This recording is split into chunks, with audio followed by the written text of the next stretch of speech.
A photographer catches it almost by accident.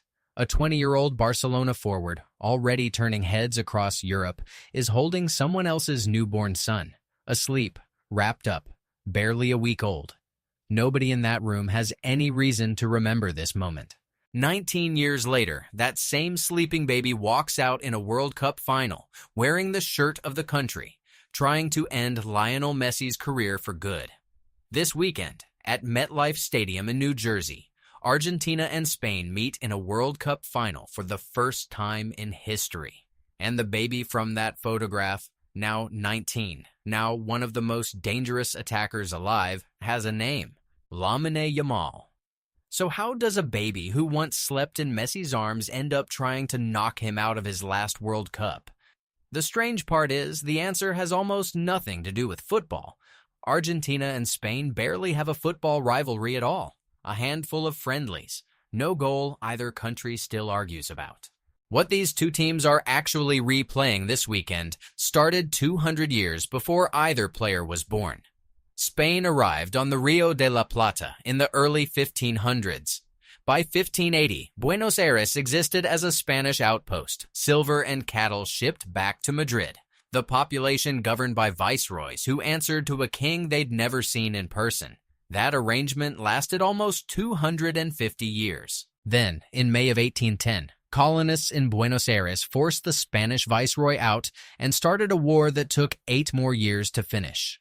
The man who finished it was General José de San Martín. He didn't stop at freeing Argentina. He marched an army over the Andes, men freezing to death before they ever saw a Spanish uniform, liberated Chile, then pushed north into Peru and linked up with Simón Bolívar's forces coming down from the other direction. Between them, they broke Spanish control over almost the entire continent. History gave men like San Martín and Bolívar one title: the libertadores, the liberators. That word never stayed in the history books. In 1960, when South America built its version of the Champions League, the continent's clubs didn't name it after a city or a sponsor. They named it the Copa Libertadores, the Cup of the Liberators. Every year, when Argentine, Brazilian, and Chilean clubs chase that trophy, they're chasing one named directly after the men who fought Spain and won. Somewhere underneath every Libertadores final, there's a war still being celebrated. Argentine football historian Jonathan Wilson, who has spent years tracing how deeply politics runs through Argentine football, has written that you can't separate the sport there from the country's obsession with independence. That the same instinct that named a trophy after the men who expelled Spain shows up constantly in how Argentina still talks about itself. San Martin's name is on stadiums, streets, entire neighborhoods of Buenos Aires.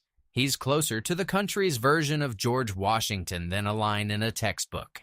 Here's the part that should be a contradiction and somehow isn't.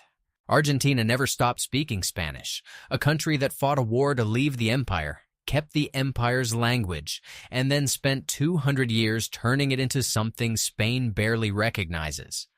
Walk through Buenos Aires and you'll hear vos, where Spain says tu, a grammatical fork that split off generations ago and never reconnected.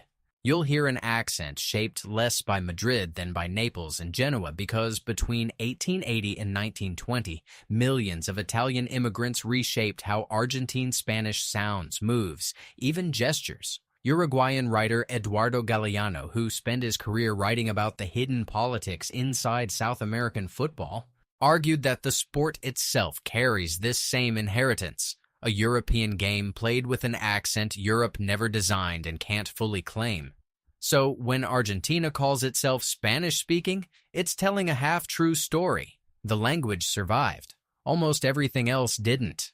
Which brings this back to one player, because no one alive carries this contradiction more literally in his own biography than the man wearing Argentina's number 10. Messi was born in Rosario in 1987. By 10 years old, doctors diagnosed a growth hormone deficiency serious enough that, left untreated, he might never have grown past 5 feet tall. Treatment was expensive. No Argentine club stepped up to fully cover it. Barcelona did. In 2000, the club signed a 13-year-old Messi on a napkin, agreed to pay for his treatment, and moved his entire family across the Atlantic to Spain. He grew up inside Barcelona's academy, La Masia. From 13 onward, learning the game on Spanish soil, inside a system built by Spain's most famous club. He picked up Catalan. He held Spanish residency through most of his adolescence, and under the rules at the time, that residency put him on a path towards Spanish citizenship years before he ever played for Argentina's senior team. Spanish football journalist Sid Lowe, who has covered Barcelona and the Spanish Federation for 2 decades, has documented that Spain's federation was well aware of this. That for a window in the mid-2000s before Messi's international future was settled, real questions were being asked about which country the boy Barcelona built would eventually represent.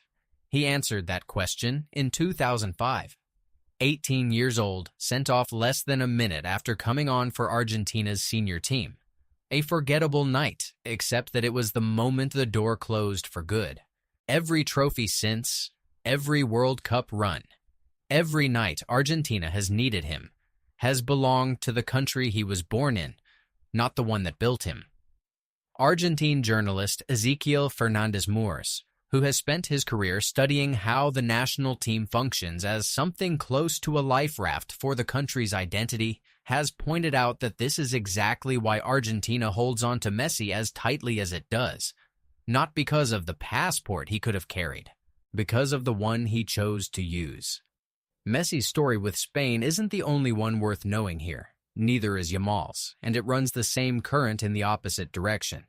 Lamine Yamal was born outside Barcelona in the summer of 2007, the son of a Moroccan father and an Equatorial Guinean mother. 2 more of Spain's own former colonies folded into a single teenager's bloodline. Before he could walk, before anyone had a reason to remember his name, that photograph was taken. A young Barcelona forward on a foundation visit, holding a stranger's newborn son. Nobody thought about it again for 16 years. Then, in 2023, a teenage Yamal broke into Barcelona's first team. In 2024, at 16, he became the youngest goal scorer in European Championship history, helping Spain win the tournament outright. Someone dug the old photo back up, and it stopped looking like a curiosity. It started looking like a prophecy. Now they meet as opponents. Messi, deep into his final World Cup, wearing Argentina's shirt, chasing the one trophy his country has needed him to bring home again. Yamal, 19, wearing Spain's shirt, built inside the exact same academy that once had Messi too, and let him go. Which means this final is carrying 2 colonial stories at once, folded into 90 minutes. On one side, a country whose founding heroes are stitched permanently into the name of South American football's biggest trophy, walking out to face the empire their own great-great-grandparents fought a war to leave. On the other, a teenager assembled by that same empire's most famous football factory, a factory built, in part, by 2 more countries Spain once ruled. Nobody in that room in 2007 knew they were looking at the future of Spanish football, asleep in the arms of a man who'd already decided, whether he'd said it out loud yet or not, which country he actually belonged to. Nobody watching Messi choose Argentina at 18 could have guessed that choice would still be echoing 2 decades later, in a final that traces all the way back to a mountain pass. A general, and a word Argentina never stopped saying out loud. The baby Messi held is his enemy now. Not because either of them chose it that way. Because 2 empires, one built out of a war and one built out of an academy, were always going to end up on the same pitch eventually. This is what this channel does. It takes something as small as a photograph, a grammar rule, a name on a trophy, and shows you the history and the psychology hiding underneath it. If this is the kind of story you want more of, follow the channel before the next one drops. This series isn't done. And if one detail in this video actually changed how you're going to watch this final, say which one in the comments. I read every one of them.